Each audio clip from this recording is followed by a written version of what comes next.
வணக்கம் மக்களே, எல்லாரும் சும்மா இருக்கையில் இந்த வீடியோவில் என்ன பார்த்துட்ருக்கோன்னு பார்த்தீங்கன்னா, எங்கள் குலசேர மண்டலத்தில் வந்து திருமால் பூஜை நடந்ததில் சொல்ல சாமிக்கு அதை தான் வந்து நீங்கள் பார்த்துட்ருக்கீங்க. இப்போ வந்து எங்கள் மைனி எங்கள் சித்தியும் சேர்ந்துட்டு சாமிக்கு வந்து படப்பில் வைக்கிறதுக்கு வந்து அப்பம் சுட்டுட்ருக்காவோ. அதாவது இது வந்து பச்சரிசி மாவு அப்பம். அவ்வளோ பஞ்சு போல் இருந்தது பார்த்துக்கோங்க. நாங்கள் சாமி கும்பிட்டோன்னா சாப்பிட்டோமா, இந்த அப்பம் தான் அடியும் முடியுமா களியாச்சு. ஏன்னா அவ்வளோ ருசியாக இருந்தது. அதுக்கப்புறம் எங்கள் மைனி வந்து கருவாடும் சுட்டுட்ருக்காவளா.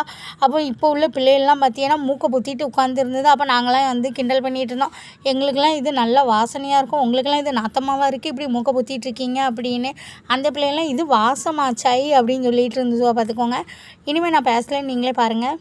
கரண்ட் போயிட்டா?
எனக்கு